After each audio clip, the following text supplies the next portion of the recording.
Yes, I'm Cross giving you 100% blessing, 0% stressing. And welcome back to the Sunday Story.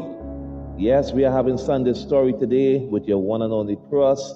And today's story, I will be telling you this story about my own personal experience. I would call it the drowning man experience because I had an experience that remind me about the drowning man. Let me know what you guys think about this. Did I miss my blessing or did I stay faithful to the cause? So, about 2 weeks ago, my vehicle ended up shutting down.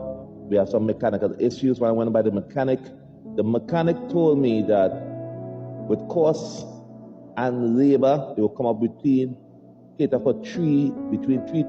$4,000 to get my vehicle back in good standing order.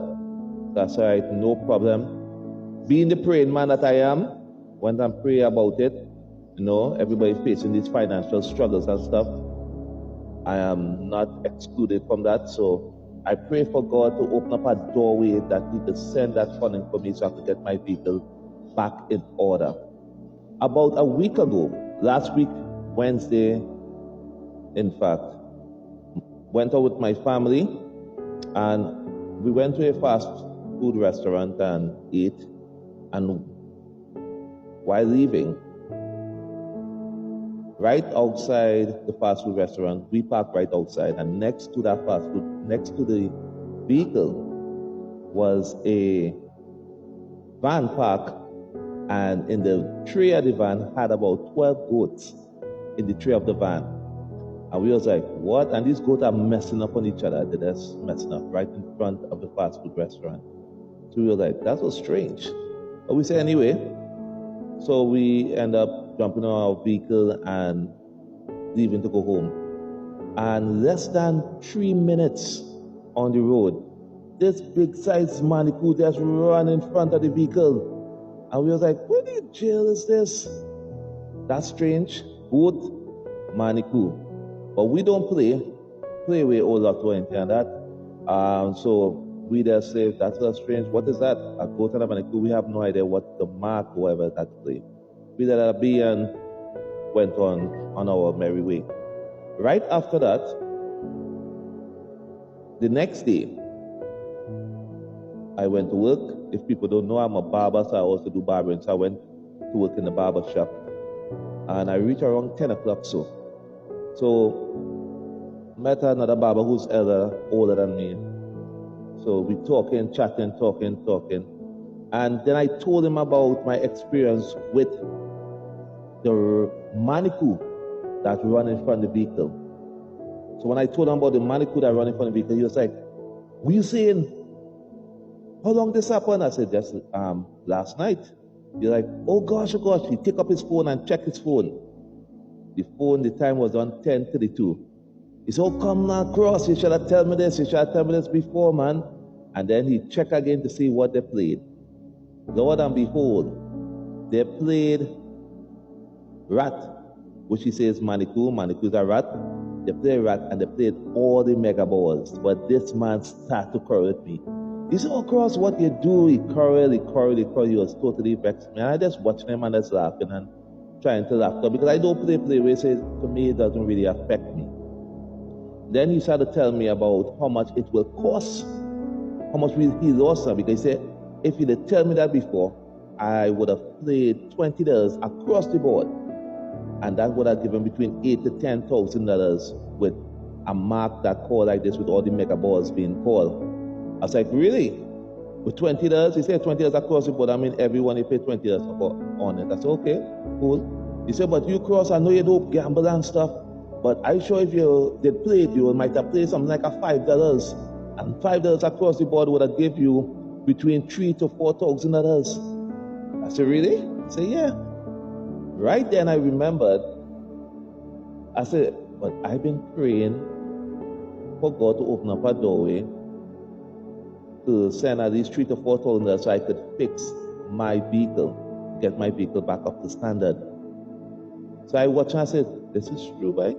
And then I remember the drowning man experience. For those who do not know about the drowning man story, this man was drowning and in the ocean, and he prayed and asked God for help. And a man came with a canoe.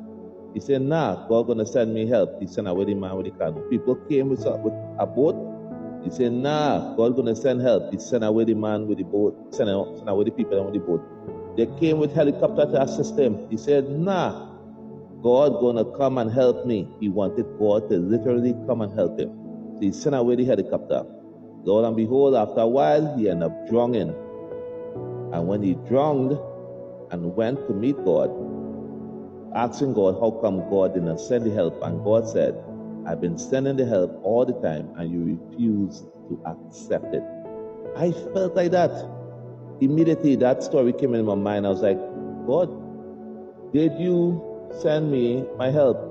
So I would like to ask you guys, do you think God sent me my help? That's what I needed. Anyway, the other Baba, he was still quarreling. Everybody that come in, every client that come in, he tell them that I missed the mark. I threw away money. The mark was right there for me to win. But remind you, I did not tell him about the goat. So it was around after 12, so he keep quarreling. Then he started to decide what he want to play for 1 o'clock. So I said to myself, should I tell this man about the goat, boy? So around 12:30, I tell him, I said, before the man could run across the road, we witnessed some goat in front of a fast food restaurant. He said, oh gosh, Cross, when he was going to tell me that? When he was going to tell me that? I said, no problem, I just letting you know, we witnessed some goat crossed. And he went and played the mark for the goat. I didn't even know what mark goat was. But he played also other mark, but he played the goat mark. But I sit back and I watch and say, I wonder if that's going to call. And I watch and watch. You know when 1 o'clock or whatever time that mark does call. You know they play the goat? So I was like, nah. But he was glad. He said, Cross, thank you for telling me the second mark. I win it for $10. Thank you, man. Thank you. And he was so happy and stuff. But it left me wondering, and that's the question that I asked you guys. Is it that sometimes we miss the blessing that God has for us because it did not come the way that we expect it to come? To top it off, also, would you believe that the mark that played in the afternoon, yep, you got it right, it was the rat, the same 22. So this is why I'm asking you the question. Would God use elements of this world to bless you? Do you believe that? Would God use worldly things to bless or to provide for his people? Was it an opportunity for blessings, or was it a test of my faith? One thing I have learned from this experience is that sometimes God's ways are different from our ways. Our expectation might be different from what God expects or what will God do. So when you pray for a blessing, sometimes we need to use the spirit of discernment and be aware of it. We need to recognize it. And sometimes God will send that blessing right in front of you, and because of your own expectation, you turn it down. You refuse to accept it. And while waiting for your personal blessing, you waited for all the opportunity that passed by, and you drown waiting